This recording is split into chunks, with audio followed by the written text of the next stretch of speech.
Good morning. It's the Positively Petland show right here on 800 KXIC. We are joined in studio by Ron Solsrud, owner of Petland, Eastside, Iowa City. Good morning, Ron. Good morning. How are we doing today? I love this warm weather, getting out walking. I'm having a great day. And happy Easter to everybody. And because it's Easter season, naturally, we're talking about giraffes, right? Yes, the lap giraffe. That's I put the correlation in there between Easter and giraffes. No, we're talking about bunnies. Cute little bunnies. Cute. In fact, they're sacking out right now. They're what? Sacking out? Is that a phrase? I've never heard that before. Sacking out? Yeah, they're sleeping. Oh, well, I know. I You're like, you have to think. I thought, oh gosh, did I say something? No, I inferred the meaning, but I never heard sacking out. I think maybe it's a backpacking term. Okay. Oh, all right. I'm not a backpacker, so it might be that. I'm not sure, but maybe it's an old phrase.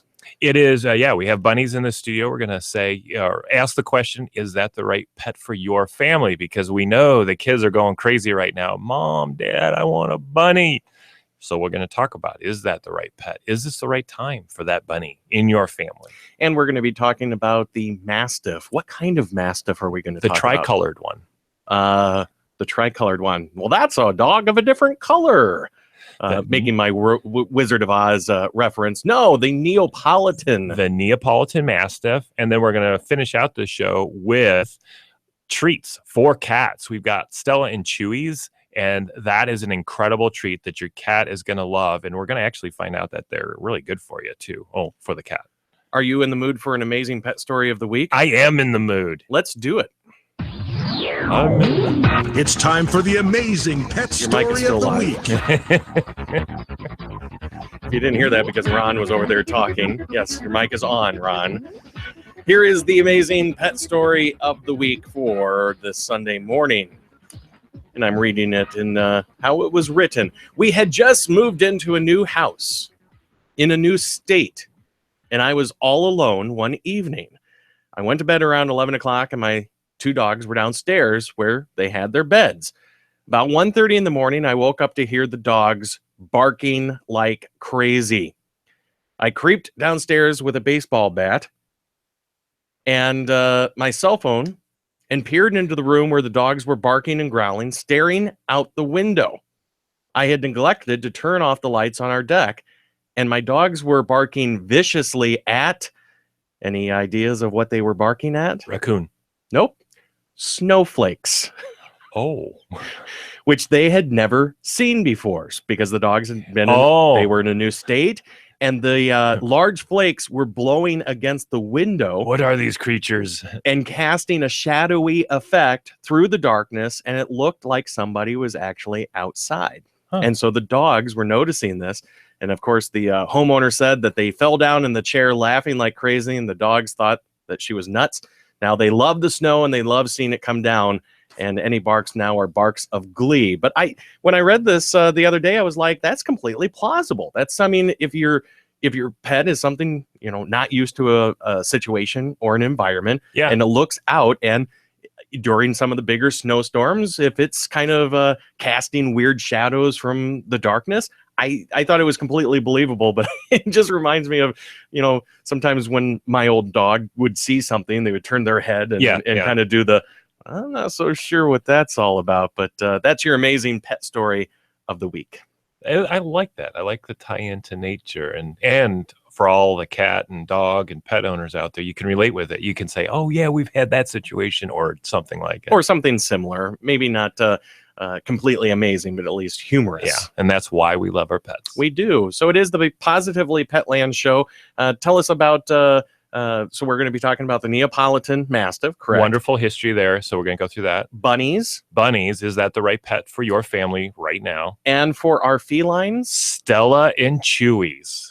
A somewhat natural diet that your cat is going to go, meow. I want some of that. That was not the Petland, Positively Petland music. This is, but it sounded sort of like it. It is the Positively Petland show right here on KXIC. Glad to have you along on this Sunday morning. Happy Easter.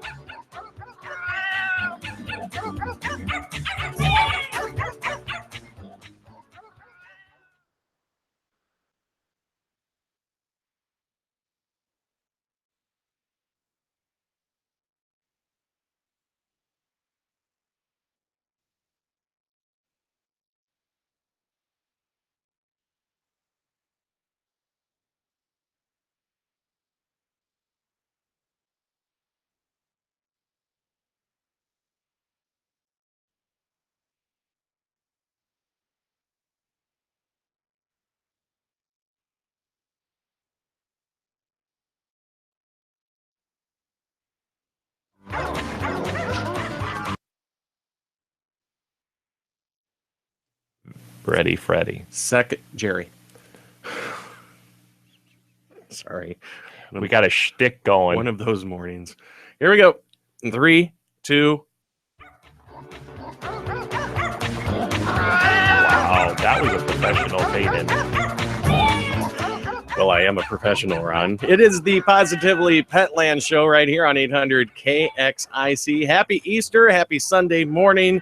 And we are joined in studio by the owner of Petland, Eastside, Iowa City, near the Iowa City Marketplace, Ron Solsrud. One of the owners. One of the owners, I should say, co-owner with you and your lovely wife, Wendy. Yeah, and she is really engaged in that. This is not a passive ownership side on either one of our parts. She is very engaged with that story. More of the behind the scenes things, the papers and all that kind of stuff, the stuff that I don't do well. I'm going to go ahead and throw it out. I think we need to get her in studio sometime. Oh, we've tried. No. Yeah, she won't even step foot. In fact, she'll stay in the car while I'm in here rather than coming in.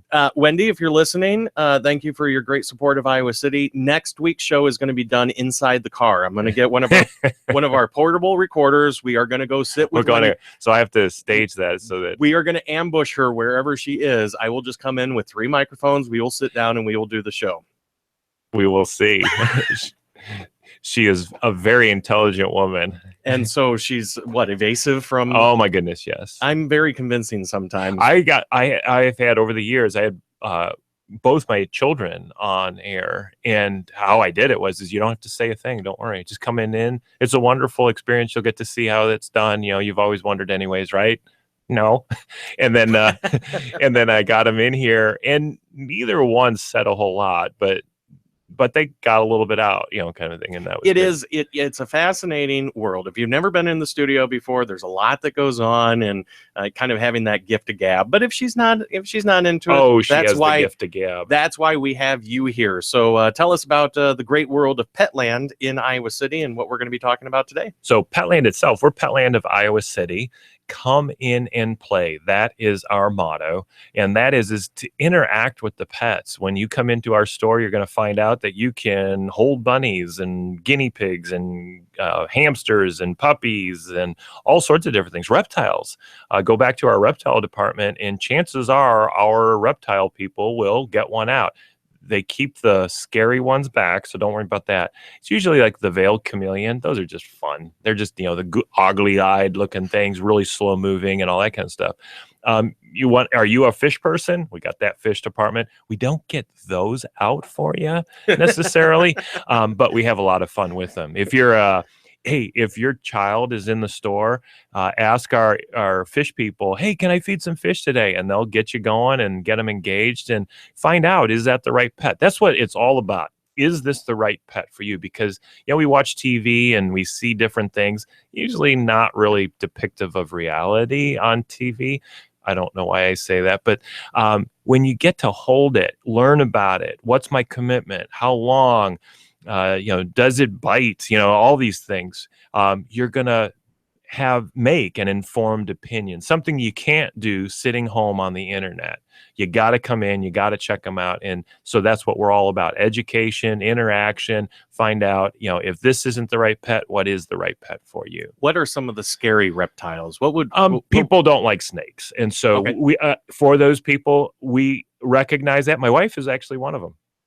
And what we do special for you is keep you away from them, in that we don't just get those out and walk around. And in fact, if somebody has one, they have to stand in the back corner of the store so that they don't scare anybody. I was going to say, I've never seen...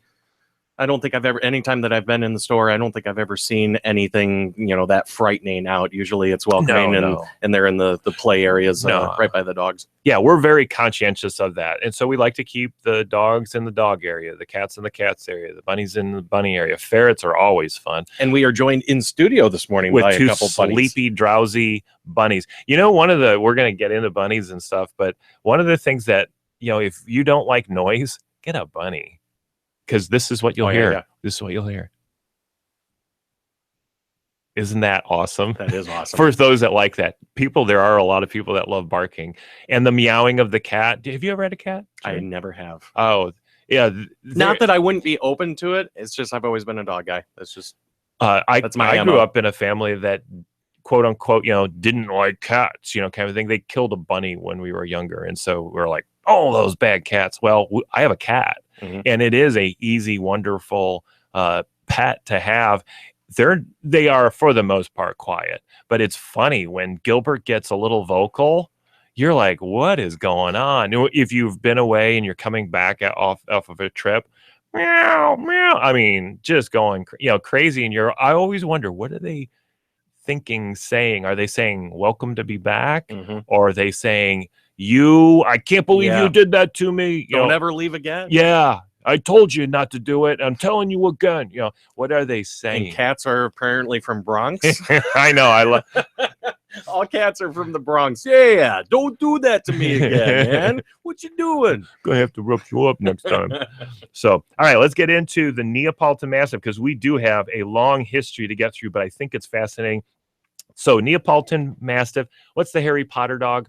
Oh gosh, never seen the series, never seen 5 minutes of the movie. This is the Harry Potter dog. I can't remember the name of it right off the top of my head, but this is that dog. So that gives most of us a visual. Some of us don't like to watch really good shows, and so we don't know what that means. Obviously, you're a Harry Potter fan.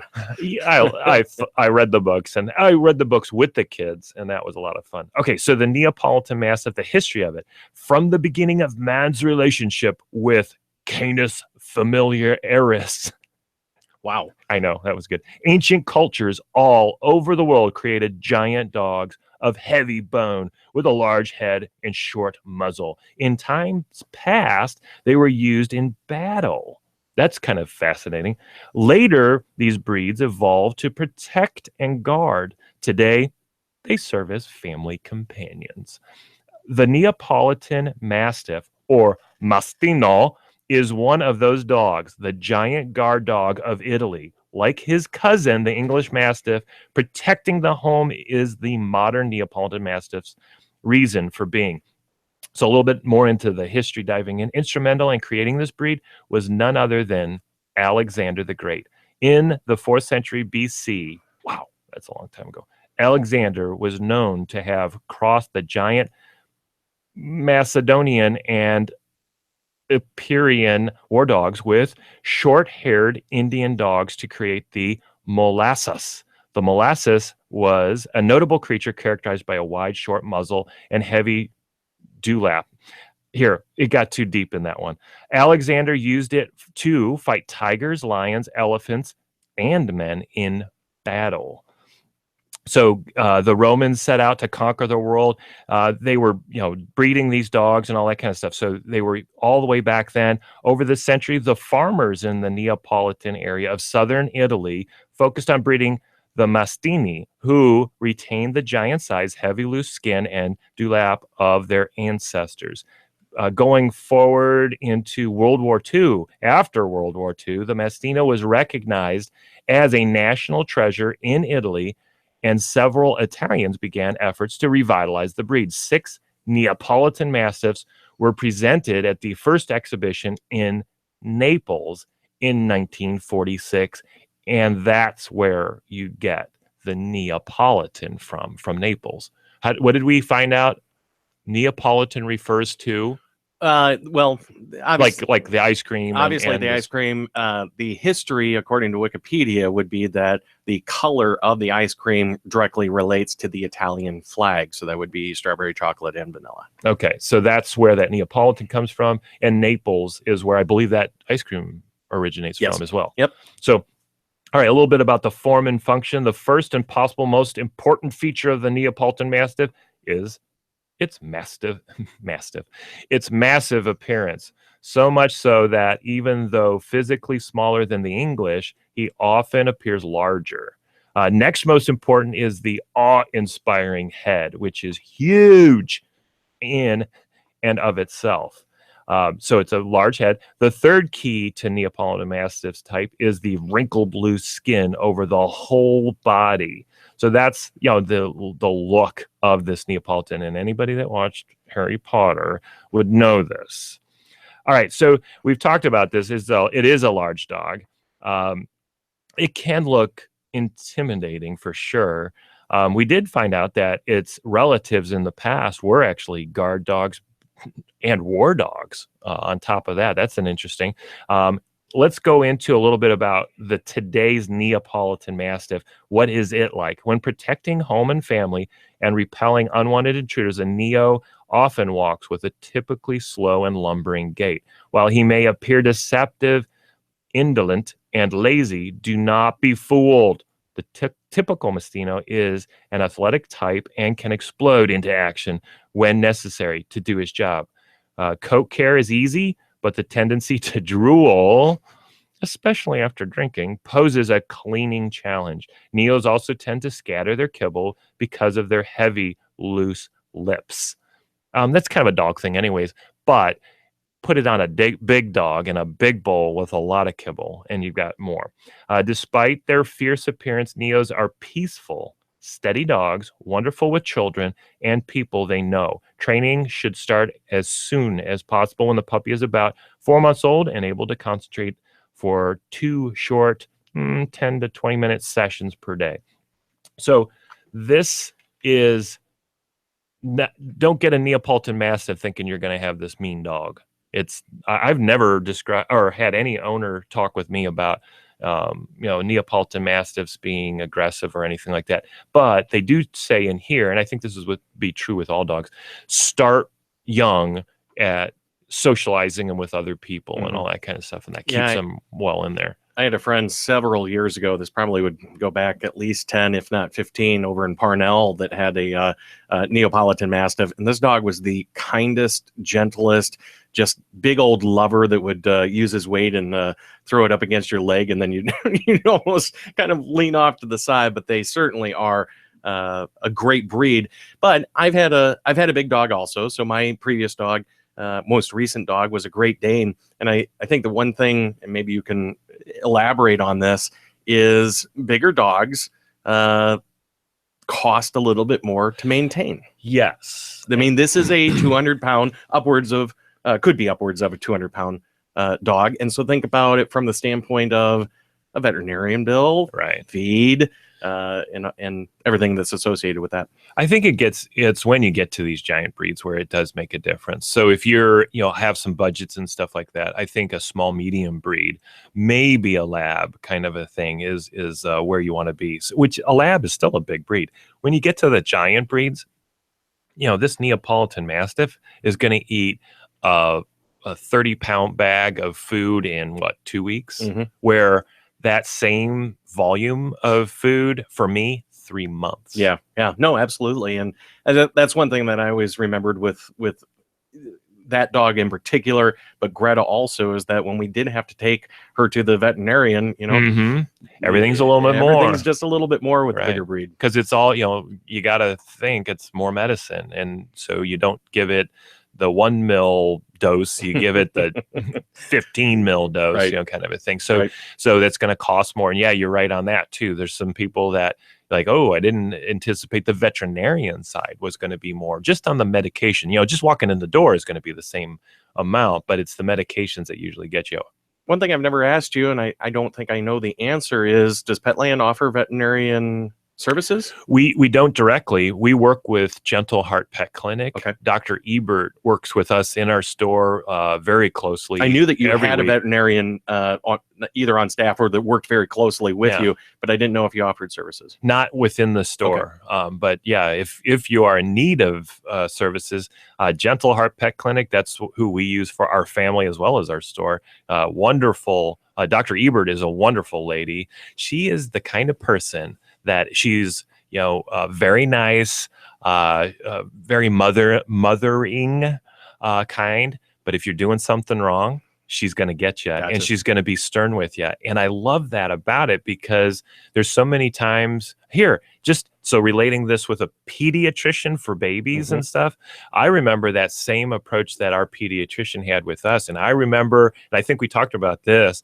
I got the phrase, "stop it," from that doctor, because I was putting Emily down, for bed, and it was taking 45 minutes or whatever. Stop it. And I went, what? Yeah. He was trying to be firm. Well, Dr. Ebert doesn't say it with that low voice, but she is stern. If you're doing something wrong, she's going to go, that's not correct. You do need to, shore this up. Yeah. And I love that in a doctor because I want to know what I'm supposed to be doing. Sure. What's the good practice, Yeah, the great absolutely. practice. So yes, more expensive in those ways. It is a shedding dog. It is a short hair on here, very much like your Great Dane of the past. You did know the shedding though? You saw shedding from your, yeah. So you're going to see the same thing here. What's interesting though, if you get a small breed with that short hair, you practically don't ever see it. I have a 13-pound dachshund that sheds short hair. Never see it anywhere. When we give her a bath, we go, hey, you do shed. It's a white sink, so it shows up there, but we don't see it around the house. So that's an interesting thing. Neapolitan Mastiff, you will see that shed around there. But a nice family dog. Know about the slobbering thing. That is a trait of these big dogs as well. But gosh, you can't cuddle a Yorkie. Like you can't like just kind of nestle up into a Yorkie. The Yorkie's going to nestle up into you. Yeah, that's true. But holy cow, you can nestle up into a Neapolitan Mastiff or a Great Dane, unlike anything else. So, and they are so the history of them may be that kind of rougher and tougher, yeah. But it's how you raise your dog and it's how you raise your pet. They're gonna feed off of your energy and how you train it. So if you train it to be a little bit rougher and tougher, then you're gonna have a rougher and tougher dog. Right. If you train it to be a lover like my buddies, then man, that dog would love on you. I mean, he had a great personality. And all dogs have an aggressive past. I don't. Okay, no, that one did too. I was going to say the Shih Tzu, but it still even had a guard past in it. They all have had. It's either a guard dog, a working dog, here, and a war dog like the Neapolitan. Here, the little dogs were all ratters. They were going after the rodents and things like that. So they all have that, and through the AKC and all the breeding that have been done, especially over the last 100 years. Boy, they have been breeding companion animals. So if they found that aggressive trait in a puppy or whatever, okay, let's not breed that one. We don't want to continue that trait. And so you can make them more and more a companion, family, nice dog. And that's definitely what's happened with most breeds. But here, what we're talking about, Neapolitan Mastiff. And so that is the breed of the week. And moving through the program, are you ready? Celebrating Easter today. Are you ready to talk about the surprise guest that we have back over behind me? The bunny. The bunny. Let's talk about bunnies. Hey, have you watched that show where, what is it? VeggieTales? The bunny. I have. The bunny.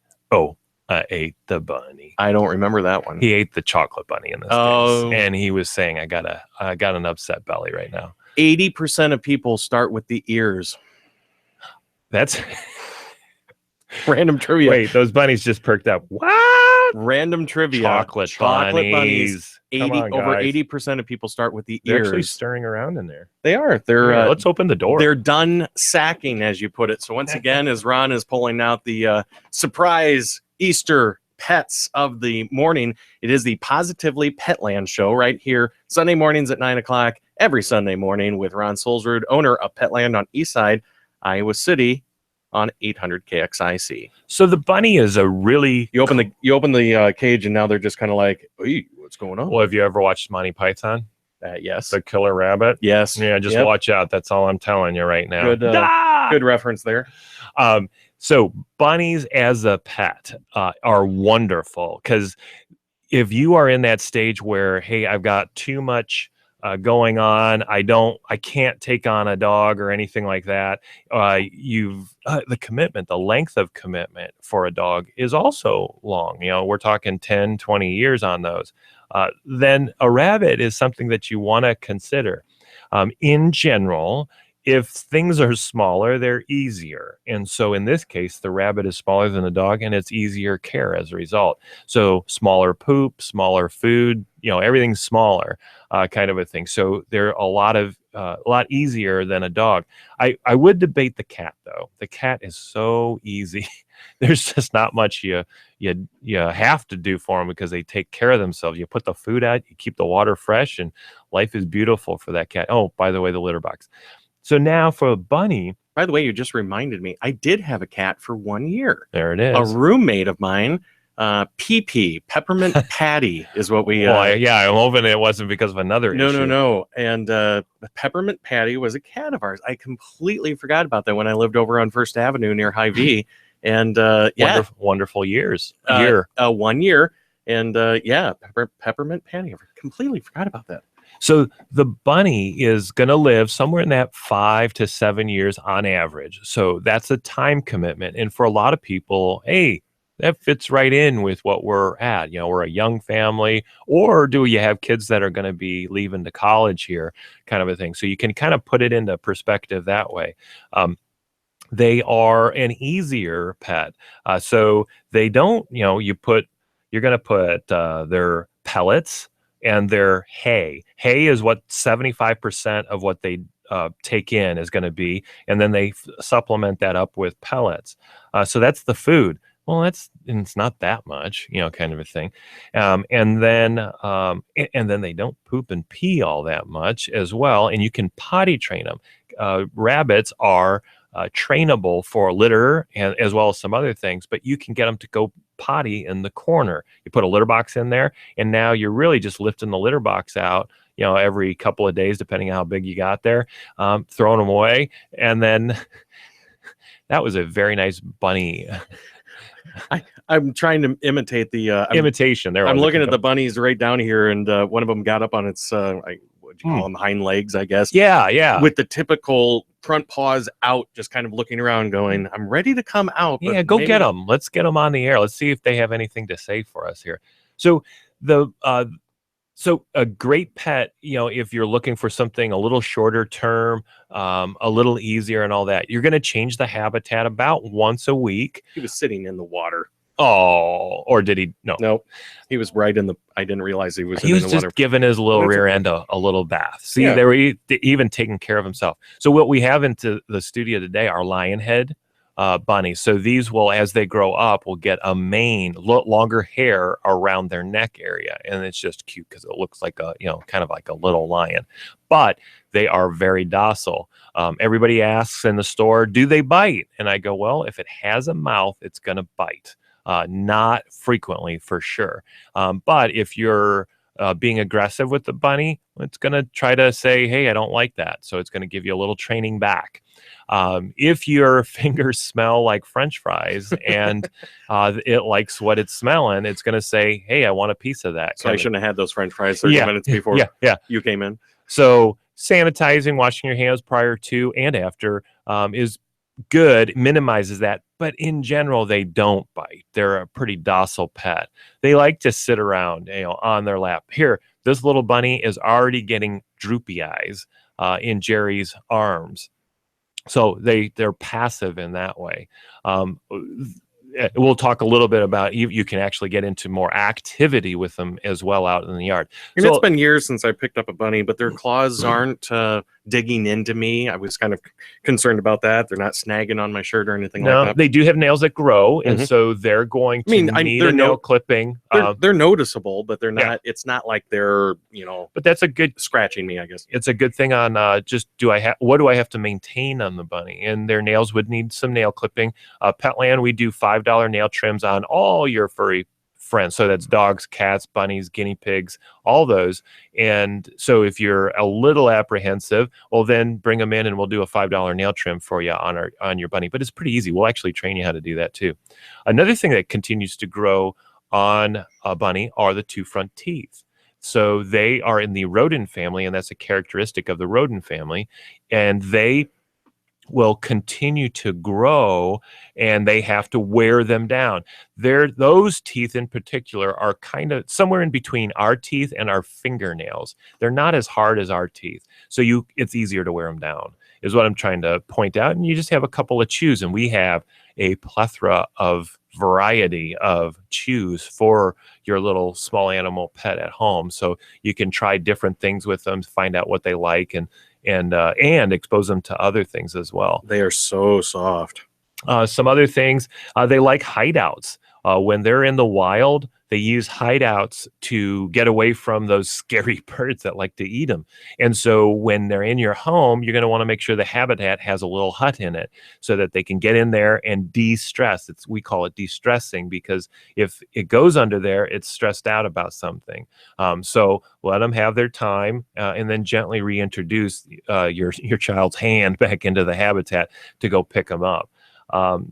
Bunnies do not use exercise wheels because of the structure of their back. So there's not a wheel big enough for them out there. So you wouldn't need any of those, or those fun balls. They're too curvy, so they wouldn't work well in them. We talked about chews and having them wear down their teeth, collars and leads.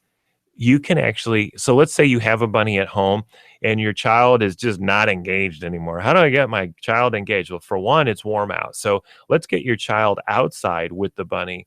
I had a guinea pig, but the same thing would apply to a bunny. I would be outside with my guinea pig. I'd be laying in the grass. As a kid, I was fascinated observing, what does the guinea pig do? It loved dandelions. And I told my mom that. And she said, you keep going on that. I want that guinea pig to eat all those dandelions.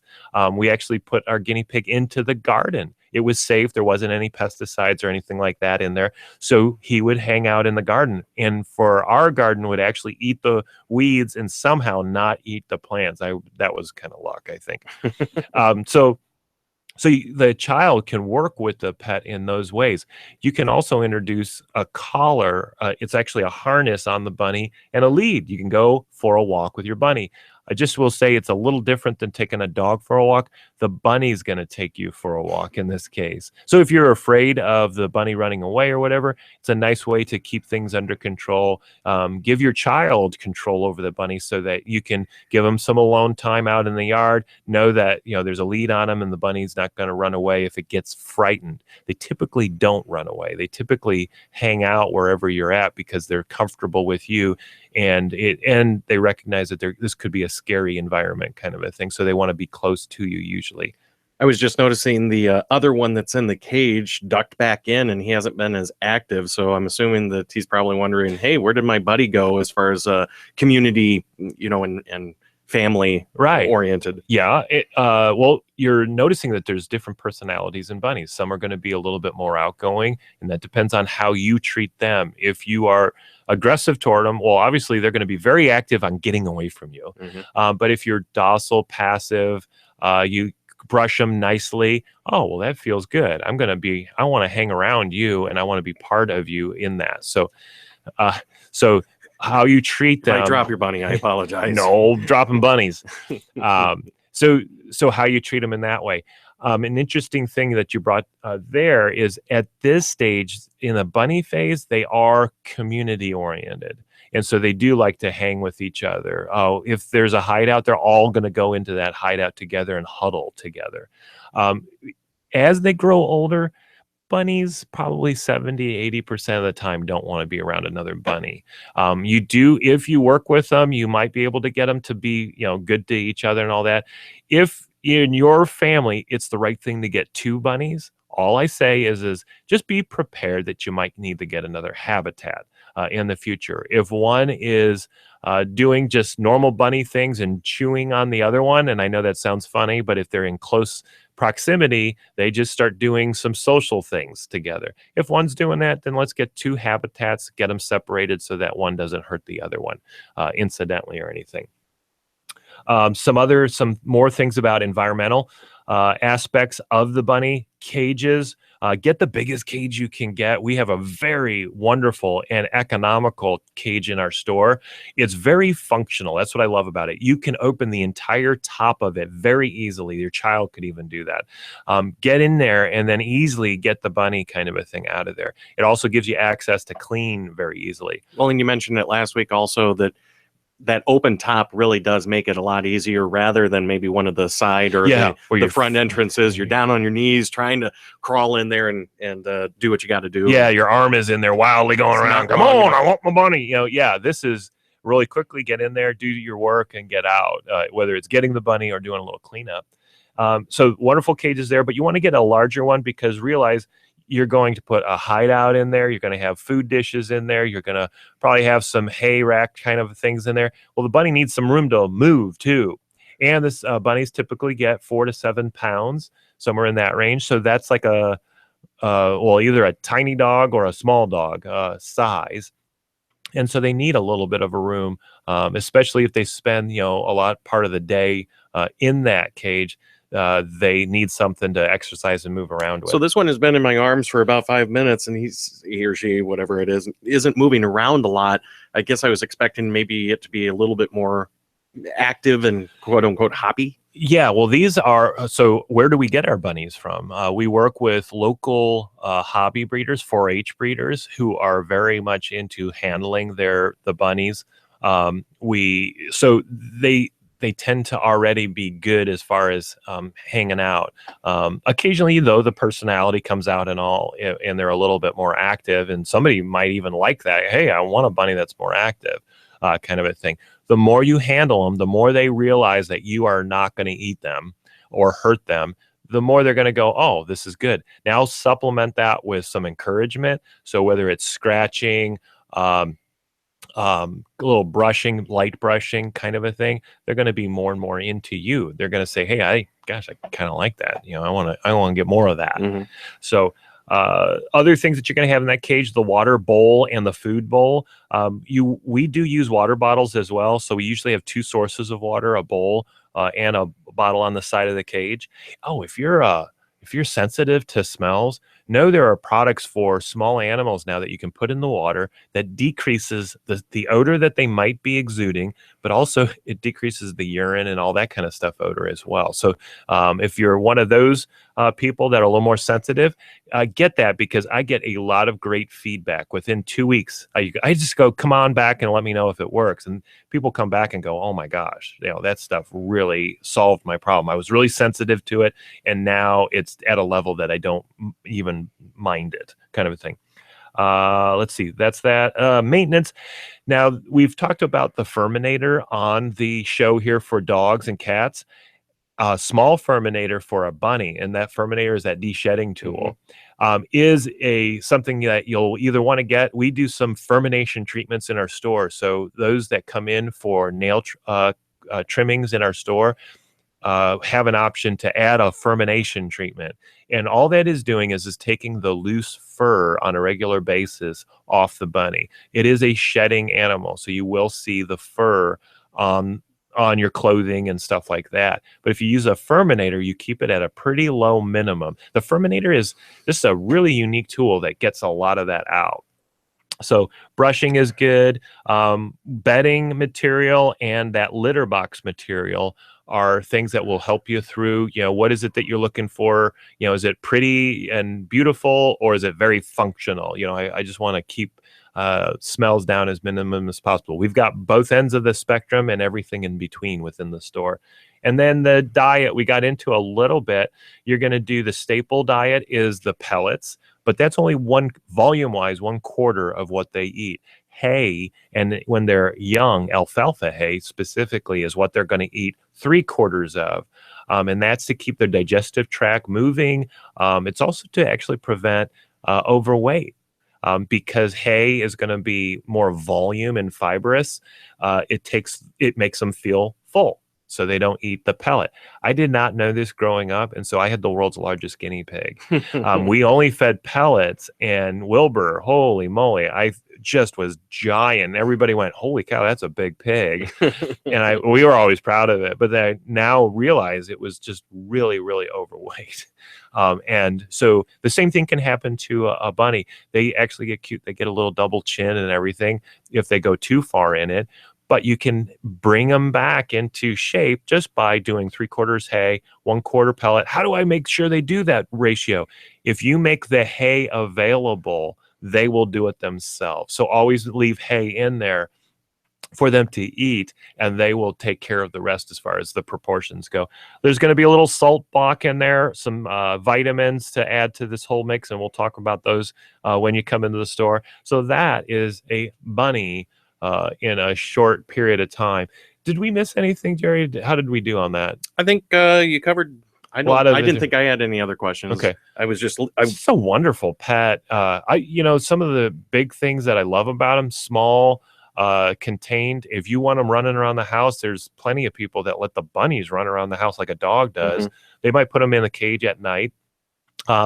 The upkeep is low. They're just really quiet. If you're looking for that quiet, he hasn't pet. made noise since I picked him up.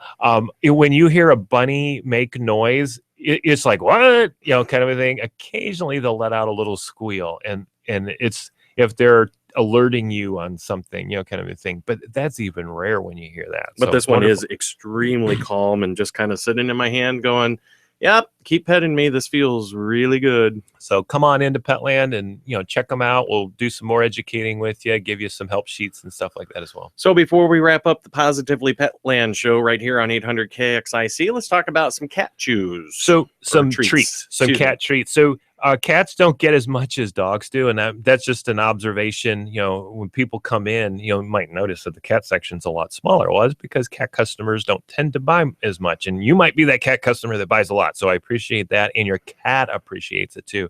Something that if you're like going, all right, I'll do something more for that cat, kind of thing. Try Stella and Chewys. They have what they call a dinner or mixers. I use them as treats, and I sometimes put them on top of their kibble as well. Stella and Chewy's overall premise is they're trying to get minimally processed foods and treats to your cat and dog. And so they use a freeze-dried type process to do that. And these things are chock full of really good stuff, 98% meat, cage-free, wild-caught, or farm-raised protein, no grains, rich in tannins and probiotics, 100% complete and balanced for all life stages. So they've done a really good job of all the different products in there. So, and I can keep on going. How much time do we have here? A couple minutes? Yeah, a couple minutes. So, things that you will find with Stella and Chewy's: improved appetite and digestive, relief from certain allergies, a vibrant skin and coat. So there's going to be some omega-3s and fatty acids in there, healthy teeth and gums.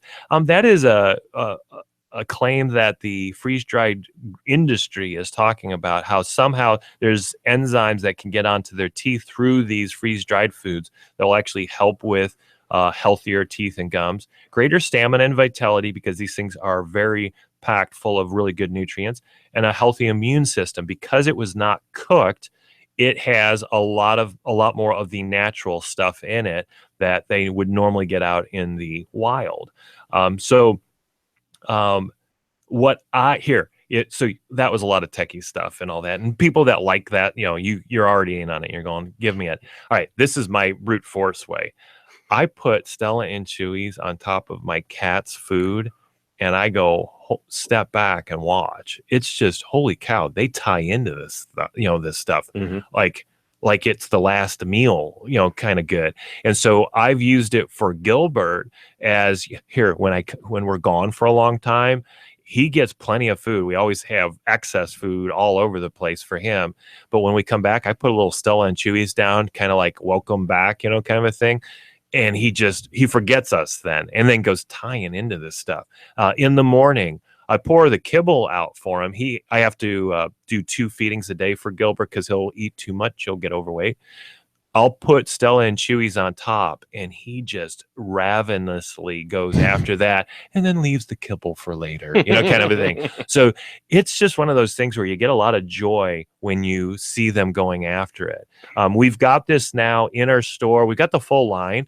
When you go back into our food department where the cat food is, you'll see a display of this back there.